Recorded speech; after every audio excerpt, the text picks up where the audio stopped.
muraho neza bagise urwego rwanya gakenke tutaze pore turigoma tugize ibyago muri iri joro abajura baratwinjiriye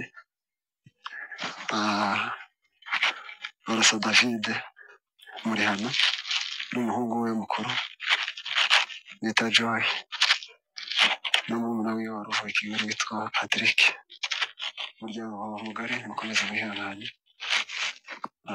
muri 30 kabisiri muri salo komeze mwihangane turi mu bihe bitoroshe. Mureke tubagize amakuru atari meza muri iki gitondo tuzuki ku makuru atari meza aho abajura n'ubundi aribo abazarendo FARDC na FDLR ubwo binjiranye urugo rw'abanyamurenge batuye kuri Goma. Ibi bikaba byabaye muri iri joro ryo kuwa gatandatu bushira ari ku cyumweru. Ni inkuru itari nziza kandi ibabaje aho bano FDLR abazarendo binjiye bakinjirana urugo rw'umunyamurenge bakicamo abantu bagera muri 3, umugabo bita David Ngenganyi n'umuhungu wiwe witwa Joy n'undi mushitsi wari uvuye mu Rwanda wari waje kubasura murumuna we, bose bakabinjirana bakabarasa. Byukuri iyi ni inkuru y'akababaro, inkuru iteye agahinda kubona abantu 3 bavukana barangiriza rimwe. Mu byukuri birababaje cyane kandi biteye agahinda. Ibi ni byo abantu bakomeje kugarukaho kenshi cyane by'umutekano uri hano Goma.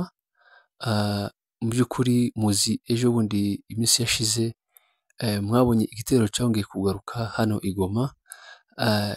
Abazarendo batera ku masitasiyo ya peteroli, abantu barapfa kandi barakomereka.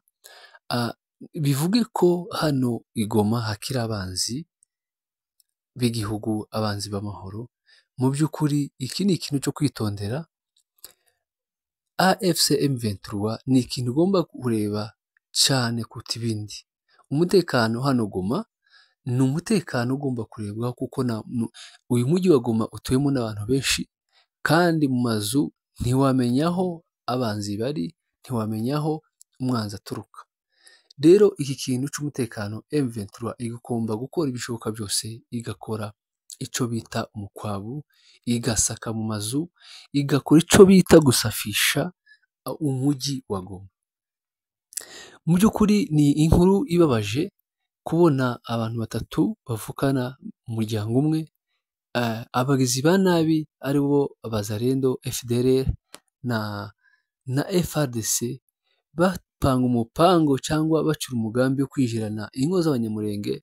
Uru ni urugo rumwe rwinjiriwe n'ubundi kandi ntaho bagiye b'abantu b'abagizi ba nabi n'ubundi bacyahari. Bagomba n'ubundi bashobora kwinjirira izindi ngo z'abanyamurenge cyangwa izindi ngo zivuga ikinyarwanda hari umujyi wa Goma. Mu by'ukuri hano M23 iracyafite akazi kenshi, ifite icyo bita umukoro ukomeye cyane hano mu mujyi wa Goma. Igomba gukora ibishoboka byose igasafisha, nizane abasirikari benshi, ibuzuze umujyi wose, isake umunsi utazwi, umunsi abaturage batazi, basake umujyi wose uzereremo, barebe ko harimo abanzi bakishemo, kuko n'ubundi bano abanzi n'ubundi ntaho bagiye bari hano mu mujyi wa Goma, kubera ko muzi ko bariya bateye ejo bundi Goma ni abantu bari bacumbikiwe na SADC, ni abantu bari bacumbikiwe na MONUSCO. Bigaragare ko n'ubundi umwanzi ntaho yagiye, umwanzi arahari, umwanzi ntaho yagiye, n'ubundi yakomeje umugambi wayo. Ibi ni ibintu bibabaje cyane, ibi ni ibintu biteye agahinda kubona umuryango w'abantu 3 bahasiga ubuzima bazira uko baremwe, bazira uko bavutse, bazira ko bavuga ikinyarwanda, bavuga ko bazira ko ari abatutsi. Mu by'ukuri ni ibintu bibabaje cyane kandi biteye agahinda. Rero mureke dusabe ingabo za M23, Colonel Nanga, dusabe na bagenzi be bakorana ko bagomba kugira gute gukaza umurego muri sekirite, umutekano ugakazwa, kubera ko ibi ni ibintu byapanzwe, ni ibintu bakoze mu rwego rwo hejuru cyane. Kuvuga ngo umujura cyangwa abagizi ba nabi, aba bantu bagizi ba nabi, abazarendo baze batera urugo rw'umuntu, urumva ni abantu bamuzi, ni abantu bamupangiye, ni abantu bapanze bazi aho yari atuye, numva baje bazi gahunda. Kuvuga ngo abantu baze bica abantu batatu bose barangire bashire, M23 iri hariya, ni ibintu by'ukuri byo kureba neza, byo kwisubiraho, kuko umutekano niwo ugomba kuza imbere kurusha ibindi byose. Rero inshuti zacu, abantu bihangane, umuryango w'aba bantu batakaye cyangwa basize ubuzima cyangwa bitabye Imana, mu by'ukuri abantu bihangane, cyane cyane abantu b'i Gakenke, aho bavuka muri kariya karere ka Gakenke. Mu by'ukuri duhaye pole cyane, dutanze mpore kuri uwo muryango wabuze ababo. Mu by'ukuri ni ibintu bibabaje cyane, ni ibintu biteye agahinda, ni ibintu bigomba gusiga imitima yacu, kuko gupfa uzize uko waremwe, gupfa uzize akarengane, mu by'ukuri ni ibintu bibabaje cyane. Tubibutse ko n'ubundi hari abantu batatu basize ubuzima cyangwa abantu bitabye Imana. Ni umugabo witwa David Ngenganyi, n'umuhungu wiwe witwa Joy, n'undi Patrick wari uvuye i Kigali wari waje kubasura. Mu by'ukuri abantu bihangane bakomere, kuko nta kundi, turi mu buzima, turi mu isi.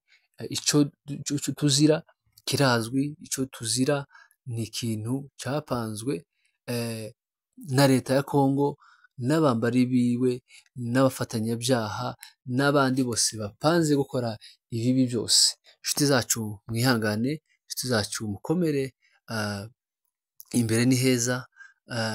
Mu by'ukuri ibi byabaye ni isomo ku bantu benshi, ni isomo kuri M23, ni isomo kuri AFC, ni isomo kuri Twirwaneho, ko abantu bagomba kuba maso, bagakaza umurego, bagakora umutekano, bagakora icyo bita gusaka, bakora icyo bita gufagiya umwanzi. Umwanzi aracyuzuye, nta hantu yagiye. Hano Goma abanzi baruzuye, ntaho barajya. N'ubundi babandi bihishe baracyahari, ni babandi bo gukora ikibandi, baza gutesha umutwe abaturage, ni babandi baza kunyaga, ni babandi baza kwica. Rero inshuti zacu, turabasaba mu by'ukuri kwihangana, kandi twese turavukana, kandi twese tugomba kubabarana n'abapfuye.